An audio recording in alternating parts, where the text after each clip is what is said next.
legendary stagecoach driver. Now, if there's anything more legendary than my driving, it's my modesty. I was born in these parts. My parents came here from Ohio, just before California became a state. You see, my father had come out here hoping to strike it rich. His thinking was, like many had thought back east at the time, was that if you come out to California, you stick your shovel into the earth, you'll find gold. Well, my father would find out that that's not how it worked. The one thing that my father and my mother especially knew all about was horse breeding. And they were quite successful. My mother, she was quite the personality. She was half Cherokee and half Scottish. That made for one incredible personality. Now, you want to know something about horses?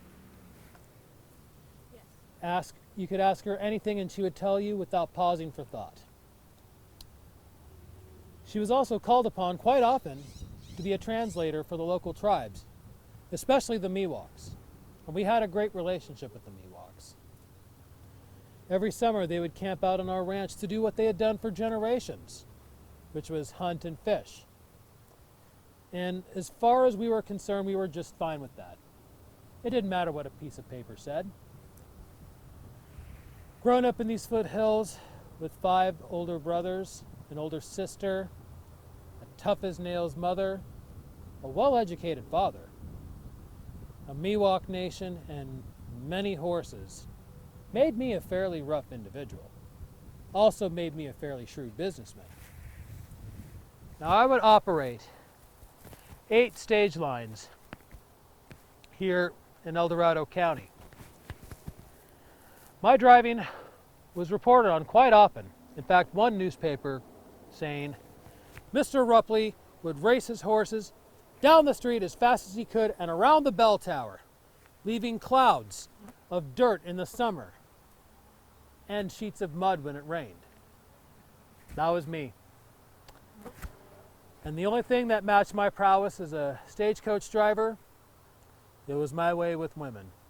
I was married 4 times. My first love was Mary Lavinia.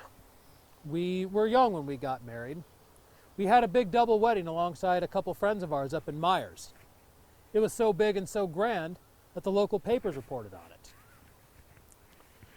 We would have 3 sons, Elmer, Fred, and George. We had a happy life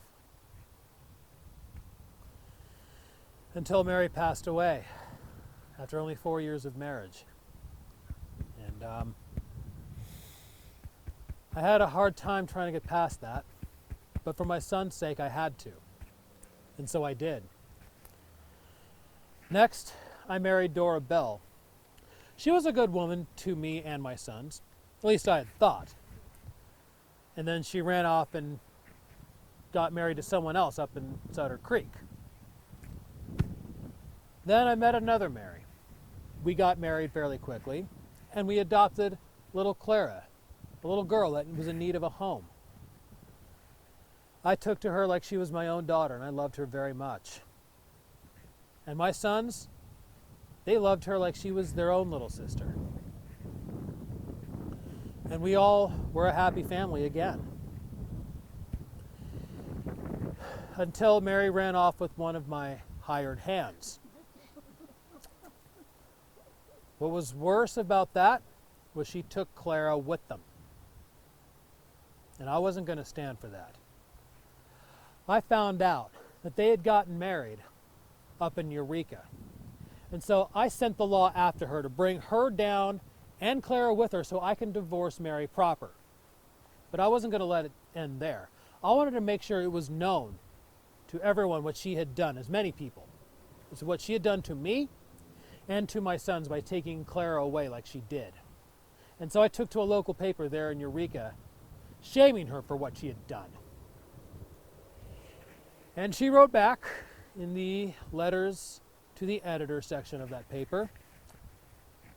And let's just say everyone in Humboldt County that knew how to read knew about our dirty laundry. Good riddance to her, but I got to keep Clara. Next, and lastly, let's say I hit the mother lode, as the saying goes around here. I met Ruthie. We would have 2 children, Genevieve and Joseph. We would have 2 others that we lost in childbirth, but we stayed together until the end of my years. In fact, she outlived me by 1 year. Now, by this time, my sons were now fully grown and helping me operate my businesses. We had 8 stagecoach lines. We also operated a freight business right off of Main Street. And we had a contract with the U.S. Postal Service. We would deliver darn near anything, you name it. And we would go anywhere, to Sacramento, to Carson City, to Tahoe, and Myers, and everywhere else in between. And it didn't matter how perilous those routes were, they were. But we could get it there and get it there on time. Now, folks called me the busiest man in El Dorado County. And I made it look that way, if I'm being honest, because it meant that I didn't have to talk to anybody I didn't want to. But also, if I saw you on the street and I owed you money, I would ride alongside you and say, "Oh, hello there. Say, I owe you some money, don't I? Well, you know, I got some right here in my pocket, but I'm just too busy to give it to you today." And down the road I would go. That is taken directly from a newspaper reporting on me.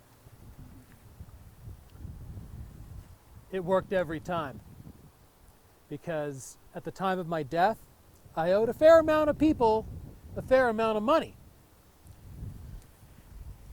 I had a colorful life, I must say.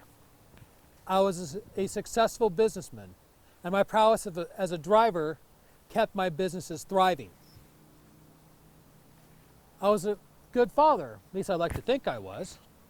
And if you ask 2 of my wives, a good husband. In 1922, after a short illness, I passed away and I was buried right here in the cemetery. I left behind 1 wife, 3 ex-wives, 5 natural children, an adopted daughter, thriving businesses, and friends that tried to collect on their debts at my wake.